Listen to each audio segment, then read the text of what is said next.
Buenas tardes, buenas noches y muy buenos días. Soy Gustavo Burgos y estamos dando inicio a una nueva entrega del programa semanal de conversación política Mate al Rey. Un espacio de debate, un espacio de análisis desde Valparaíso y que en esta oportunidad tiene como invitado, y esperamos que tenga un carácter cada vez más permanente, al compañero y figura señera de los portuarios de Valparaíso, a Marcos Montesinos. ¿Cómo estás, Marcos? Hola Gustavo, un gustazo nuevamente poder estar en Mate al Rey. Así que a poner toda la información en mi equipo. Se te escucha con cierta Gracias por la dificultad. invitación. Haremos los esfuerzos para que pueda salir de la mejor manera. Esta semana noticiosa ha terminado con un hecho que ha marcado la vida de todos los chilenos, y es el explosivo aumento de los contagios. Llevamos ya casi una semana con 8.000 contagios diarios, un nivel de muertes diarias también que es muy elevado y que solo es comparable a los peores periodos del invierno del año pasado, junio en particular. Esto ha motivado la suspensión, eventualmente, de las elecciones convencionales, constituyentes, elecciones de gobernador y elecciones municipales que tenían lugar, de acuerdo al mandato legal, para este 11 de abril. Sobre este tema conversamos antes de iniciar este programa con el gran Evan Meyer, quien está acá y algo tiene que decir sobre el tema. ¿Cómo estás, Evan? Hola, ¿cómo están? Buenas. Sí, la verdad es que la situación es bastante compleja, o sea, compleja porque hace pocos días se superaron ya los 8.000 contagiados, habían sido 7.000 el máximo el año pasado, y eso nos lleva al tema de la suspensión de las elecciones. Eso en términos políticos. Es decir, la pandemia se vincula directamente con la problemática de las elecciones y está en veremos su realización. Creo que está en trámite en el Senado y esto nos deja, digamos, con una elección postergada en teoría para mayo. Esos son los hechos. Hasta ahí llegamos con los hechos. Ahora, ¿qué nosotros podemos interpretar? Que en realidad es lo que nos interesa, para eso nos autoconvocamos acá.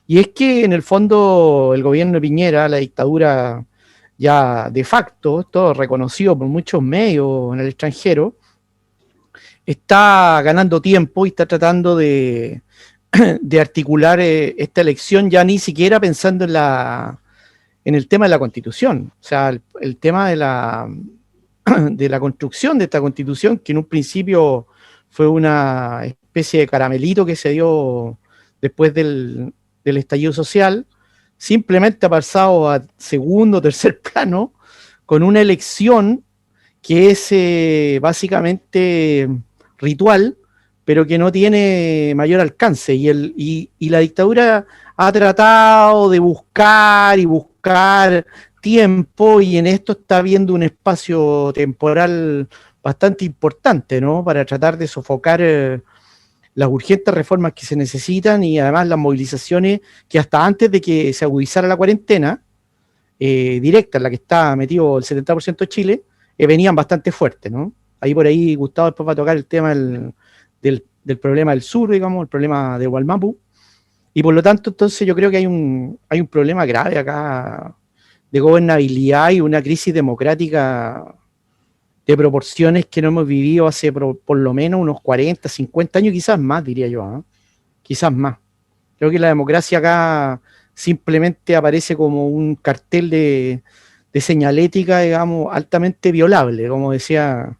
Y aquí, claro, aquí si tomamos las doctrinas de Diego Portales, que violar la Constitución, hay una serie de elementos, digamos, que dan Paulo a la derecha para hacer estas cosas y este juego que al final lo único que redunda es que estamos en cuarentena, hay un fortalecimiento del autoritarismo, digamos, orientado a un gobierno de facto dictatorial, que lo único que quiere es controlar y llegar al 11 de marzo. Eso pensando en el mejor de los casos, ¿eh? No hemos analizado la hipótesis de que este señor se quiera perpetuar en el poder. Eso lo vamos a dejar análisis de conversación, lo lanzo a la mesa, de que digamos, presidente no quisiera pasar más allá del 11 de marzo. Marcos, ¿cómo lo ves desde tu candidatura a concejal del municipio? Justamente, mira, bueno, gracias por mencionarlo, Gustavo. Pero yo creo que las intenciones del payaso que tenemos por presidente, porque aparte de ser un dictador, una persona maquiavela, muy pensativa como para poder definir los pasos a paso que tienen también con sus asesores, es que se está burlando desde el principio de nosotros, desde el primer día cuando hubo la mega marcha de más de 1 millón de personas, dijo muy bien que el pueblo se exprese porque quiere una nueva constitución, y no, pues la gente en realidad lo que estaba pidiendo era fuera Piñera, bueno, no estábamos pidiendo una nueva constitución. Entonces gracias a la inteligencia de sus asesores se fue cambiando, y esas estrategias que tienen para poder desinformar y cambiar el curso de los petitorios, y también de manipular la información y las candidaturas y las elecciones, es parte de la inteligencia que está usando la derecha y los fascistas. O sea, vale también mencionar cuando se sentó en la Plaza de la Dignidad a sacarse fotos, también es otra burla.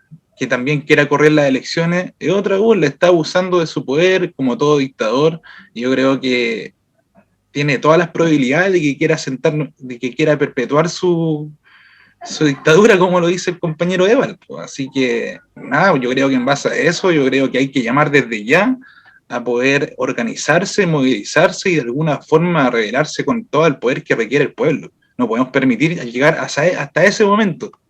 Y nada, yo igual tengo mi punto de vista respecto al COVID. Yo creo que sí es una enfermedad que existe. Quizás los índices no son los verdaderos, pero se usan también para generar esta estrategia a favor del fascismo, como lo están haciendo hoy en día. Yo no tengo pelo en la lengua, lo digo tal cual como es, y me quemo las manos con gusto, porque prefiero morir diciendo la verdad, y la verdad nos hace libres. Así que, nada, yo creo que hay que organizarse nomás.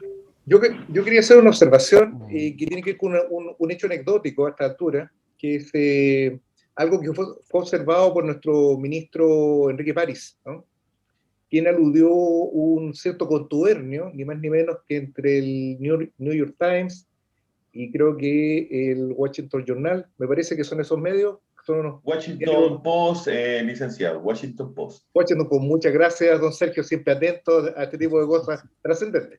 Y estos medios lo que habrían señalado básicamente era que el avance, que es algo que fue observado por muchos medios, no solamente en realidad por estos diarios norteamericanos, sino también por la BBC, El País en España, estaban indicando de que había una alta contradicción en Chile, porque el macizo desarrollo de la campaña de vacunación no había ido acompañada por una intensificación de las normas de control social y de manejo de cuarentena y de imposición de normas de distanciamiento que permitían o permiten el control de la pandemia. Esta es la observación que le provocó tanto escozor al gobierno y en particular al ministro de Salud. Ahora, ¿cuál es el elemento base de todo esto? Yo creo que es bastante evidente. Está por un lado esta proyección política. Yo creo que muchos de los que estamos acá en este momento, lo primero que pensamos cuando salió esta noticia de que se iban a postergar las elecciones es pensar que Piñera obviamente iba a postergar sus propias elecciones, las que deberían tener lugar en noviembre de este año, que son las elecciones presidenciales. Ahora, esta situación yo creo que tiene además un elemento adicional a lo que ya se ha señalado, y es el hecho de que el manejo de la política sanitaria no ha tenido una finalidad dentro de los marcos de la protección de la población, sino que ha sido ejercida por un gobierno que está totalmente quebrado en su popularidad, en su credibilidad, y en definitiva lo que ha ocurrido es que el Ministerio de Salud se han orquestado estas medidas con la finalidad de hacerle propaganda al gobierno. O sea, yo creo que todos vimos con cierta vergüenza cuando el presidente Piñera se acercó al piloto de KLM que traía uno de los primeros cajas con vacunas acá, y ese hombre que manejaba, que un piloto de avión, no tenía idea por qué se le estaba acercando al presidente de la República con todos los medios de comunicación. Era evidentemente solo una acción de propaganda. Eso no tiene que ver con aquello que es responsabilidad del Estado, que es informar adecuadamente, que es incentivar a las medidas de control y de distanciamiento social que permiten el control de la pandemia, y fundamentalmente adoptar aquellas medidas que permitan a los sectores trabajadores enfrentar esta situación en condiciones de subsistencia y en condiciones de respeto a sus derechos. Eso es algo que no fue capaz de hacer el gobierno, y yo creo que eso es lo que está pasando en la cuenta en este momento, porque en realidad, si bien es cierto, nosotros tenemos cerca de un tercio, ya ha pasado el tercio de la población vacunada, no es menos cierto de que en este momento tenemos del orden de sobre los 100 muertos diarios, y la proyección que tiene en este... Pero Gustavo, efecto es ahí, demoledor. ¿tú crees sinceramente, Gustavo, que hay alguna salida política acá? ¿Tú crees que hay alguna salida política? Yo creo que Yo pienso que no hay salida política acá. O sea, ese es el a ver, tema, por eso que tiro a la mesa y veo que justamente en la medida, porque nadie sabe, nadie tiene la bola de cristal para decir que la pandemia se va a acabar o que el COVID se va a acabar, si se multiplican las cepas y entonces entramos en periodo de laguna cuarentenesca, para decir algo, digamos, en lagunas de cuarentena, y resulta que el poder, digamos, político tiene que responder a eso, y cómo responde en Chile de manera dictatorial. Entonces, a mí no me extrañaría que el próximo año, Dios mediante, digamos, que no se hagan las elecciones, puede que se perpetúe en el poder porque simplemente el poder político va a querer orden y va a ejercer una dictadura. Entonces, no veo solución a esto tampoco. No le veo una solución, porque son golpes, carpetazos administrativos. Esto es un carpetazo administrativo que todos sabemos que el Parlamento está aceitado. Si Piñera se le frunce postergar sus elecciones en noviembre, las va a postergar. Esos carpetazos administrativos. Entonces, a mí me parece que esta especie de línea en la que estamos avanzando es una línea súper peligrosa, digamos, porque se une justamente a la pandemia. La excusa es la pandemia. Entonces no y así veo yo también una pueden solución utilizar acá. el pretexto para aprobar el TPP-11, como se votó en un principio y ahora tiene más fuerza la pandemia. Ahora quieren reactivar nuevamente el proyecto de TPP-11. Todos sabemos que todos los países que están ahí les conviene que en este momento se haga el Tratado Transpacífico. Estamos en Chile, el resto de los judíos, y por eso lo están apurando también. No es tan solo eso, ¿cachai? Yo creo que O sea, la pregunta del millón es, ¿alguien puede dar fe de que en marzo del próximo año, en abril del próximo año, no vamos a tener este nivel de pandemia? no. ¿Alguien puede asegurar eso? No. Porque el año pasado dijeron, no, chiquillos, no se preocupen, si la pandemia se va a acabar, vamos a pasar en unos meses y el próximo 2021 vamos a estar en la playa en vacaciones.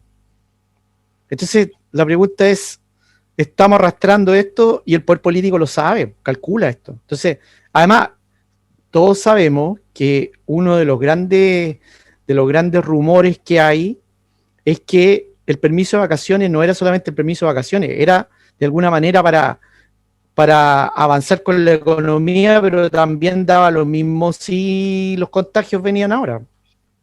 Así es. Yo quiero hacer una última punto que yo creo que es bien interesante sobre esta cuestión. Y es que efectivamente los hechos de la sociedad, los hechos históricos, son llenados de contenido de acuerdo a lo que está ocurriendo en la política en cada país. En una situación de un gobierno democrático, de un gobierno que al menos respete formalmente los derechos humanos y se respete la institucionalidad, cosa que no está ocurriendo en nuestro país, este hecho no tendría esa proyección, pero yo creo que es indudable que en la actualidad el debate sobre la postergación de las elecciones, eventualmente para el 16 y 17 de mayo, pone un signo de interrogación respecto de la fiabilidad del conjunto de la institucionalidad. Y eso es algo que obligatoriamente hace exigible que las organizaciones de la izquierda, las organizaciones de trabajadores, las organizaciones de pobladores tomen nota sobre este asunto, porque no se trata solamente de ejercer un papel de control o de andar mandando cartas a los parlamentarios. Esto se va a resolver con movilización, se va a resolver con organización política. Y yo quiero pasar a otro tema, que ha ocupado una parte importante también durante la semana pasada. Es un hecho que yo creo que conmovió de forma importante a la opinión pública, pero muy especialmente es un hecho que fue muy significativo respecto de las características de la crisis política, porque es una crisis política que se vive en la Araucanía. Los hechos los conocemos todos. Durante el día lunes de esta semana, un equipo de televisión nacional fue atacado en las cercanías de la localidad de Tirúa. Este equipo, que encabezaba el periodista y figura de Chilevisión Iván Núñez, de Televisión Nacional Iván Núñez, venía de vuelta de haber concertado una entrevista con el vocero de la coordinadora Arauco Mayeco, Héctor Yaitul. Estos son los hechos, ¿no? Venían de vuelta de eso, según han narrado los propios periodistas. Ellos tuvieron una dificultad para ingresar al lugar. Había aparentemente, no sé si un cumpleaños o una boda, algo así, pero había como una fiesta, había una cierta aglomeración de gente en el camino. Ellos hicieron ver de que iban ni más ni menos que con Yaitul en el lugar, y al regresar fueron detenidos por este grupo de gente que integraban una comunidad mapuche, reitero, de la localidad de Tirúa. Y en este momento fueron detenidos los periodistas, y Iván Núñez tomó contacto telefónico con Santos Reinao, que es un dirigente mapuche, militante del PPD, y también contacto directo, porque se encontraba en el lugar, con una dirigente del Partido Comunista, también mapuche, Gladys Buenhumán. Con ellos se concertó también una entrevista para el día siguiente. Y en medio de este asunto, y en hechos que son bastante confusos, resultaron baleados ambos periodistas, y el camarógrafo perdió un ojo y recibió un balazo en el brazo. Estos hechos motivaron después una querella. ¿Por qué tiene importancia este hecho, que podría, en un contexto distinto, resultar simplemente como un hecho policial, alguien que se arrancó un balazo? ¿No es cierto? Esto no tendría ninguna trascendencia. ¿Por qué lo tratamos acá?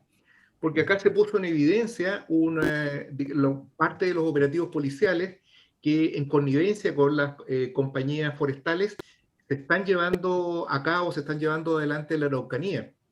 ¿Y por qué decimos esto? Porque tan pronto se provocó este atentado sobre estos periodistas, el propio Héctor Yaitul, a nombre de la coordinadora Arauco Mayeco, deslindó toda responsabilidad respecto de este acto de violencia, que naturalmente no podría haber tenido ningún interés la CAM en participar si estos periodistas iban a entrevistar al propio Yaitul, y señaló de que ellos no tenían ninguna responsabilidad, y atribuyó al mismo tiempo en esta declaración responsabilidad al clima de ocupación y al clima bélico que han sembrado las compañías forestales. Quiero terminar señalando lo siguiente.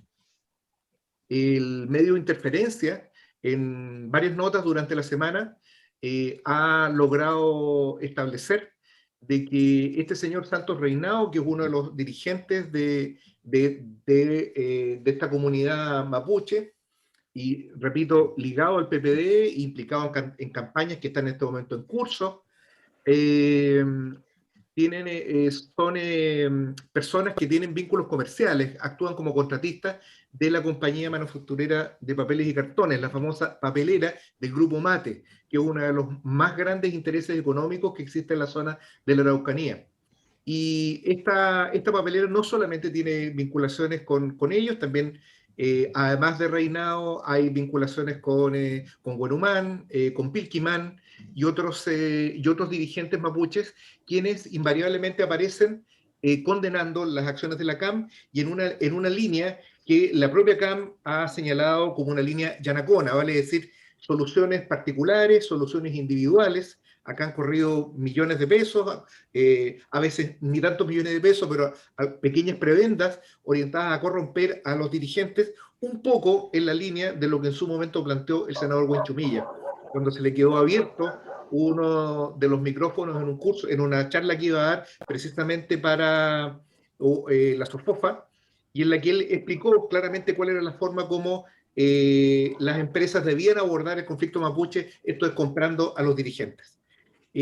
Termino señalando lo siguiente, este hecho ocurre en momentos en que ha avanzado de manera importante una propuesta del propio senador demócrata cristiano Francisco Huenchumilla, quien se caracteriza, como podemos ver, por cualquier cosa menos por ser un hombre impoluto, de plantear la formación de una comisión de Naciones Unidas que logre poner en una misma mesa tanto al gobierno como a las comunidades mapuches y muy particularmente a la coordinadora Arauco Mayeco, que se ha declarado en rebeldía y que está en este momento en un conflicto con el Estado. Esto no son acciones terroristas, sino que son acciones que ellos entienden de liberación nacional. Esto creo que es un hecho sumamente importante que debe ser destacado por sobre cualquier cosa. Eso lo dejo aquí con el tema, soy consciente de que me he extendido, pero me parece un tema muy interesante.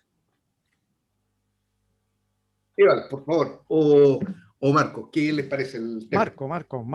Marco primero. Sí, a mí me gustaría saber algo, Gustavo. Si es que, o alguno del panel tiene información si es que Francisco Alaní se refirió al tema en su momento. Me refiero al fundador todos sabemos, de la Asociación por la Paz y la Reconciliación. El APRA. Respecto del APRA. Correcto. Y claro, ¿él se refirió al tema o no? No, han mantenido silencio, lo único que han señalado es que no tienen ninguna relación con los hechos, pero no deja de ser sospechoso eso. No deja de ser sospechoso. Bueno, porque... yo lo único que puedo decir es que habrá que investigar más, ¿no? Porque es imposible también de que, no sé, Héctor en el caso de la CAM, que le van a hacer una entrevista en la cual obviamente tenía una información importante que dar, es simplemente callarlo y al mismo tiempo hacer otro montaje más. Estamos en Chile, en un país de montaje, todo es un montaje, hasta el mismo presidente es un montaje. Así que, claro. No sé, yo este tema está más que claro para mí. Así que, de hecho, cuando tocaste el tema de que el pueblo araucano se siente en la mesa con el gobierno, yo creo que ni siquiera tenemos que llegar a eso. Simplemente obedezcan a los petitorios de nuestro pueblo originario y ya, ni siquiera hay que invitarlo a la mesa, no tienen que ser parte de Chile, nosotros tenemos que respetar sus derechos y son una nación aparte, eso es todo. Bueno, yo creo que aquí hay un uso político de la violencia para fines, digamos, del Estado chileno en la práctica. Pero todos sabemos que el Gualmapu ha ido avanzando y además dentro de sus reivindicaciones está la autonomía y han sugerido algunos líderes del Gualmapu que puede haber la posibilidad de haber un Estado nacional autónomo. Entonces, en base a eso, el Estado chileno actúa con la única solución que ha actuado durante 200 años, que es la violencia. Eso para empezar a conversar. Lo otro es que en la práctica esta situación que ocurre hoy en día es una situación absolutamente artificial, porque esto se le ha filtrado a la prensa, digamos, en las reuniones, y definitivamente los militares no quieren actuar ahí. Si bien el gobierno en un principio los llamó para hacer una ocupación militar, los militares se negaron. Ellos solamente lo que están haciendo, y ustedes lo pueden ver en la prensa, es facilitar unos carros de combate. Esos carros de combate que son utilizados como elemento mínimo para el terreno. Pero ellos no tienen involucrados militares, los que están haciendo el fuerte para variar, y esto también lo están haciendo en Santiago y en todas partes, son los carabineros. Nuevamente volvemos a la tesis de que el gobierno se apoya en los carabineros directamente, porque ya los militares se hicieron a un lado. No estoy sacándole, cuidado, no estoy sacándole yo el cuerpo ni la responsabilidad a los militares de lo que han hecho. Lo que sí estoy diciendo es que los militares están caminando por la cornisa y están tratando de no quemarse más de lo que están quemados. Ese es un punto. Por lo tanto, esto del Gualmapu no pasa de ser, digamos, un voladero luces o fuegos artificiales, digamos, que está tratando de posar el Estado para buscar, digamos, ciertos temas que le convienen. Y entre medio, naturalmente entre medio está el tema de las madereras, que tienen que sacar el negocio adelante y seguir en la explotación de la madera. Súper simple. Como ha señalado Marco, los montajes para corretear o simplemente matar a ciertos dirigentes que están luchando contra esto, es un hecho. Por lo tanto, aquí hay varias aristas. Hay varias aristas respecto al tema del Wallmapu. Ahora que el Estado chileno logre algo con esto, no se ve por ninguna parte. No se ve por ninguna parte. Es al revés.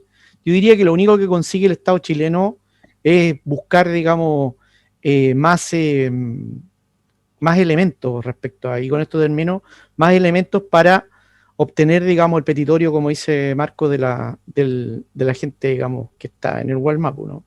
Marco, ¿qué hacer una observación? Termino con solo una observación, Gustavo, una observación.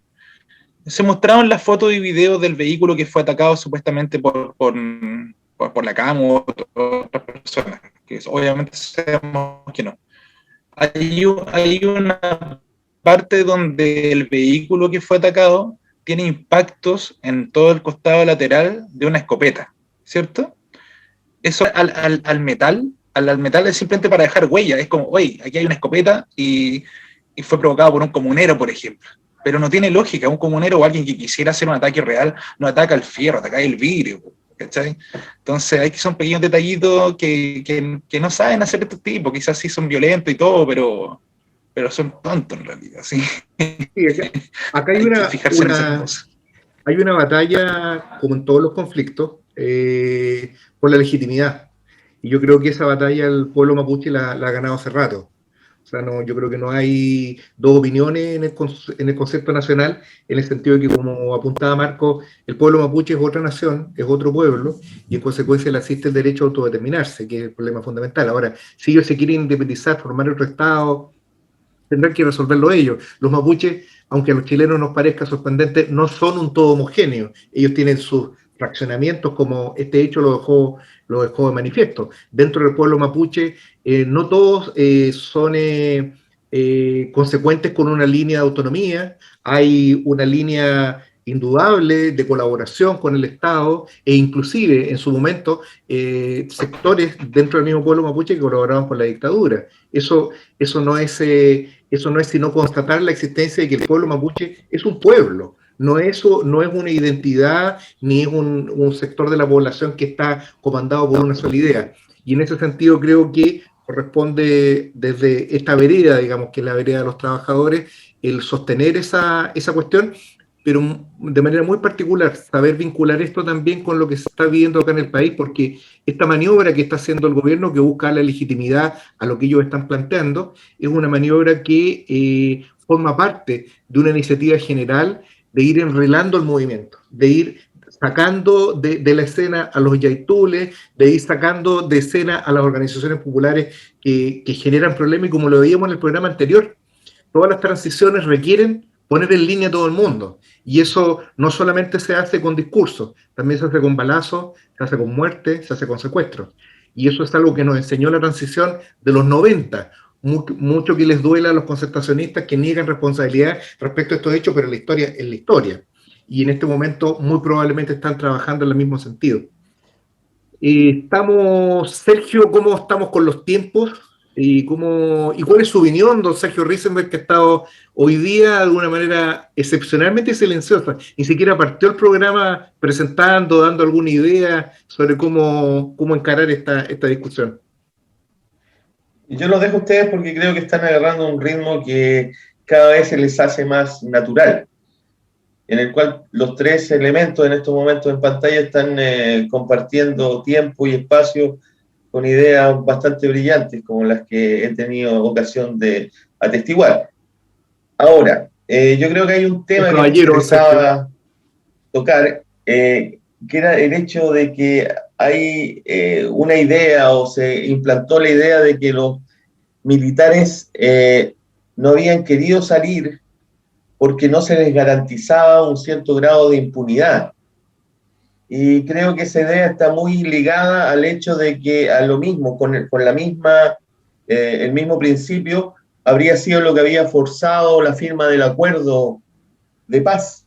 Es decir, que si no salían los militares que ya estaban listos, solamente estaban esperando que se les asegurara cierto grado de impunidad. Yo creo que eso simplemente es una mentira. Los milicos no salen a matar gente porque tienen Punta Peuco metido en el inconsciente. Saben que pueden terminar sus días encarcelados y a la lucha que dieron los organismos de derechos humanos durante la dictadura y en lo que ha pasado de este pedazo de democracia, debemos que los milicos todavía se mantengan en los cuarteles y no se atrevan a salir. No existe ninguna posibilidad que un gobierno nacional les entregue garantías de impunidad, porque la legislación de defensa de derechos humanos y persecución de violadores de los derechos humanos es una legislación internacional. Por lo tanto, el gobierno de Piñera podría asegurarles de que no les va a pasar nada y que van a poder terminar sus días libres y felices, pero hay todo un andamiaje jurídico a nivel internacional que los va a perseguir, sin duda alguna. Solamente eso quería... Yo quiero tomar estas palabras de siempre esclarecedoras de Sergio, porque creo que guardan relación con el marco global que cubre esta discusión, una especie de manto, ¿no?, que está por encima. Nosotros estamos acá muy libres hablando por esta plataforma, y muchos lugares del país se está haciendo, son miles los programas que se hacen, las revistas, las actividades públicas que se están realizando dentro y fuera de la campaña electoral, ¿eh? Pero esto también no podemos ignorar que así como están tramando una salida institucional y buena parte de este proceso electoral apunta en ese sentido, también los mismos de siempre están pensando ya en salidas de fondo que permitan aceptar una derrota profunda a los trabajadores y a los explotados en nuestro país. Eso es algo que yo creo que está presente y un poco lo que está de alguna manera incorporado en lo que dice Sergio recién. Y yo quisiera ir cerrando este programa, les doy la palabra en todo caso al final a Eva y a Marcos, pero quisiera mencionar particularmente este 29 de marzo, que conmemoramos el 45 aniversario, el 46 aniversario del Día del Joven Combatiente, y que lo recordamos por la inmolación de una compañera, Ángela González, una activista de la zona de Renca, que fue atropellada por un fascista que al ver la barricada se le lanzó encima. Como corresponde, ese asesino está impune y el nombre de esta compañera se suma en consecuencia a esa larga y noble lista de jóvenes que han entregado su vida por causa de la revolución. Marco, Evald. Bueno, yo dale, parto, Marco. Ya va.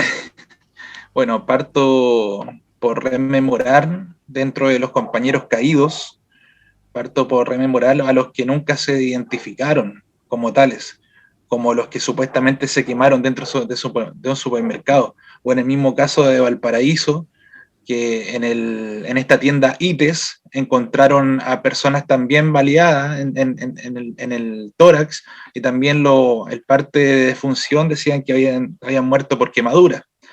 Ahora, también llamo a recordar que destituyeron a la directora del Servicio Médico Legal por decir la verdad. Entonces, con esa información también está claro de que en los estatus altos de cualquier parte del gobierno hay manipulaciones. Por eso llamo también a que los índices del COVID a lo mejor no son los reales, llamo a que las muertes también no pueden ser las reales, y fue lo que quería decir, era muy importante. El financiamiento de las campañas. Lo que está pasando hoy en día es simplemente para dejar desfinanciado al sector político que no tiene grandes ingresos. Por ejemplo, los financiamientos que tuvo Piñera en las dos candidaturas, hay empresas que lo financiaron por miles de millones de pesos. Es lo mismo que pasa hoy en día con la derecha. aquí en Valparaíso. Vemos que Valparaíso está plagado de propaganda, de banners, ¿cierto? Pero no vemos los otros sectores que a lo mejor no tienen el mismo financiamiento. Entonces, la izquierda ya tiró toda la carne en la parrilla.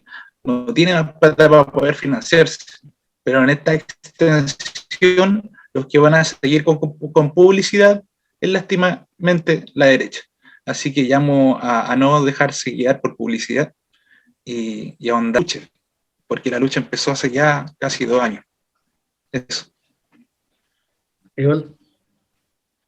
Sí, retomar el tema un poco de la crisis política de proporciones que tenemos ahora en Chile y que yo personalmente no veo una salida política viable. Creo que este camino se ha ido estrechando cada vez más para la política, digamos, la élite política, de tal manera que no se ve una salida muy, para llamarlo en Semana Santa, muy cristiana, digamos, porque la verdad de cómo está la situación, lo mismo que señala Marco, ¿alguien pensará que los muertos que han caído desde el 18 de octubre, incluso antes hasta ahora, van a quedar impunes? ¿Alguien pensará que este presidente que está ahora, Piñera, se va a ir para la casa muy bien y va a seguir tomando tecito, whisky en Miami? ¿Alguien cree que va a pasar eso? Entonces la pregunta queda en el aire, o sea, ¿cuál es la salida de esta crisis política? ¿Alguien cree que el otro gobierno va a poder hacer algo con esto? Y si es un gobierno de izquierda, y si es de derecha va a seguir en lo mismo, porque en la práctica la derecha quiere eso, tiene que perpetuarse. La derecha está obligada a Finich a poner a otro personaje de derecha para seguir tapando o metiendo a los muertos bajo la alfombra. De lo contrario, se va a volver a producir una crisis. Esas son las dos variantes que van quedando, porque cada vez nos ponemos en una especie de análisis maniqueo, digamos, blanco-negro, ¿no? Porque lamentablemente, y la prensa internacional es lapidaria con la cantidad de víctimas que tenemos. La que tú comentaste, Gustavo, hace poco ahora. O sea, Bueno, ya lo dijo un húngaro célebre, José Yunque, José Martillo, ¿no? El camino están nítidamente marcados, las cartas ya están absolutamente echadas y estamos transitando por un proceso político en el que, como muy bien apunta Eval, las salidas van a estar del lado de la calle, del lado de la movilización, del lado de la lucha revolucionaria, del lado de los trabajadores, o no va a haber salida, sino aquella que plantean los marxistas. Así que bueno, voy cerrando este programa que nos resultó extraordinariamente corto. Espero que también para ustedes haya sido un programa entretenido, que haya tenido el ritmo que nosotros estamos tratando de ponerle. Este es un programa que sigue aún en una fase medio piloto. Creo que ya estamos encontrando un poco el tono y vamos a poder entregar los contenidos de la mejor manera que ustedes se merecen. Los dejamos sin más. Los dejamos hasta acá esta entrega el día de Semana Santa. Mañana viene el conejito, así que bueno, nos vemos y que estén muy bien. Chao. Chao. Adiós, amigos. Chao. Chao, chao. Adiós.